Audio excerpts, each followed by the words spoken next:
सभी को नमस्कार। दोस्तों, वर्तमान परिप्रेक्ष्य में कोरोना जो है वह बढ़ता जा रहा है और मनोविज्ञान जो हमारा सब्जेक्ट है उसका उत्तरदायित्व भी उसी प्रकार से देश के लिए बढ़ जाता है।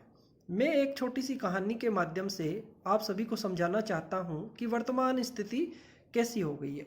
दोस्तों, एक बार क्या हुआ, मेंढक और सर्प जो था उन दोनों में जिद हो गई। सर्प ने कहा घमंड से कि मैं किसी को अगर काटूं तो फिर वह तुरंत मर जाता है, मेरा काटा पानी भी नहीं मांगता है। तो मेंढक ने हंसते हुए कहा कि सर्प भाई, ऐसा कुछ भी नहीं है। तो उन्होंने कहा ऐसा कैसे नहीं है? तो उन्होंने कहा चलो हम देखते हैं, लेकिन एक शर्त ये है कि जो मैं कहूँ वो आपको करना पड़ेगा। तो सर्प क्या करता है, उसकी बात को मानने के लिए तैयार हो जाता है। थोड़ी देर बाद में वहाँ पर एक आदमी आता है। तो दूर से देखने पर ही मेंढक सर्प से कहता है कि आप इसको काटोगे और मैं जो है इसके सामने आऊँगा, यानी आप काटते ही तुरंत छुप जाओगे, आप इसको दिखाई नहीं देंगे और इसके सामने मैं आऊँगा और फिर हम देखते हैं कि उसका क्या प्रभाव होता है। और जब कोई दूसरा व्यक्ति आएगा, मैं काटूंगा और फिर आप उसके सामने आना, मैं छुप जाऊंगा, फिर देखते हैं उसका क्या प्रभाव होता है। तो जैसे ही थोड़ी देर हुई, वहाँ पर एक व्यक्ति आया और सर्प ने उसको काट लिया।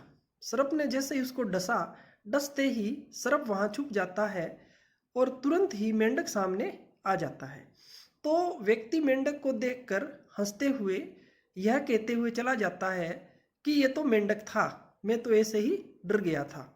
थोड़ी देर बाद में वहाँ पर एक दूसरा व्यक्ति आता है और उसी प्रकार उस व्यक्ति को मेंढक के द्वारा काटा जाता है।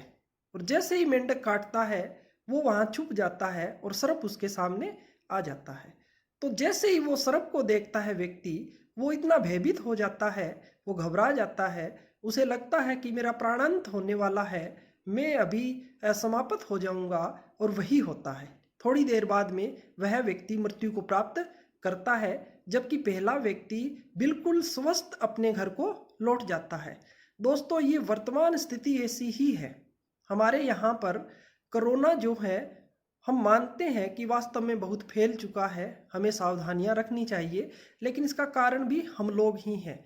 अब जो अस्पतालों में जो मरीज पड़े हैं, उनमें से ऑक्सीजन को लेकर जो भागदौड़ कर रहे हैं, उनमें से बहुत सारे लोग ऐसे हैं जिनको डॉक्टर मना कर रहा है। सर्दी जुकाम हल्का सा अगर उनको है तो भी वो क्या मानते हैं, वो मानते हैं कि वो तो सर्प के जैसे है, और वो घबरा कर उसको कोरोना मानते हुए अस्पतालों के चक्कर काट रहे हैं। लेकिन ऐसा नहीं है, वास्तव में वो मेंढक हैं जो कोरोना जैसा सर्प नहीं है। और जिनको वास्तव में कोरोना है, उन व्यक्तियों को समय पे उपचार नहीं मिल पाता है और वो कोरोना के भय से ही समाप्त हो जाती हैं। तो आप लोगों से मेरा एक निवेदन है कि अनावश्यक रूप से भीड़ अस्पतालों में न करें। ट्रीटमेंट जो डॉक्टर हम लोगों को बता रहा है घर में, वो हम कर सकते हैं। अगर बहुत ज़्यादा समस्या है तभी हम लोगों को अस्पतालों में जाना चाहिए। अगर हम लोग जो स्वस्थ हैं वो अस्पतालों के चक्कर लगाएंगे तो वास्तव में जो संकट में है वो अपना प्राणांत जल्दी ही कर देगा। इसलिए उनके जीवन को बचाना ही हमारा उत्तरदायित्व है। तो दोस्तों, हमने समझा कि वर्तमान में होता कुछ और है और किसी वहम के कारण ही हम लोग उसको कोरोना समझ लेते हैं। तो वहाँ इस कहानी से हमें ये सबक मिलता था कि सर्प का घमंड जो है वो चूर हुआ, क्योंकि व्यक्ति एक जो वहम करता है उस वहम के कारण ही उसकी बहुत सारी समस्याएं शुरू हो जाती है और वो समस्याएं उसके जीवन का अंत जो होता है उसके साथ ही समाप्त होती है, क्योंकि हम लोग जानते हैं वहम का कोई इलाज नहीं है। मेरे पास कुछ पंक्तियां हैं यहाँ पर कैलाश खेर की। जब मैं थोड़ी देर पहले वीडियो देख रहा था यूट्यूब पर, तो मैंने देखा बड़ी अच्छी पंक्तियां उन्होंने लिखी। उन्होंने एक बड़ा उदाहरण दिया एक टूटे हुए परिंदे का, कि आसमान से कैसे परिंदा जमीन पर गिर जाता है, लेकिन गिरते हुए परिंदे ने भी अल्लाह से यही अरदास की और अल्लाह के बंदों से यही अरदास की कि हमेशा हंसते रहिए, मुस्कुराते रहिए। तो इस निराशा भरे माहौल में हमें निराश होने की आवश्यकता नहीं है। चंद पंक्तियां मैं आपके सामने रख रहा हूँ। शेर की बड़ी अच्छी पंक्तियाँ हैं, आप लोग भी गुनगुनाएंगे और हंसते रहेंगे, हंसाते रहेंगे। टूटा टूटा एक परिंदा ऐसे टूटा कि फिर जुड़ ना पाया। लूटा लूटा किसने उसको ऐसे लूटा कि फिर उड़ ना पाया। हो टूटा टूटा एक परिंदा ऐसे टूटा कि फिर जुड़ ना पाया। लूटा लूटा किसने उसको ऐसे लूटा कि फिर उड़ ना पाया।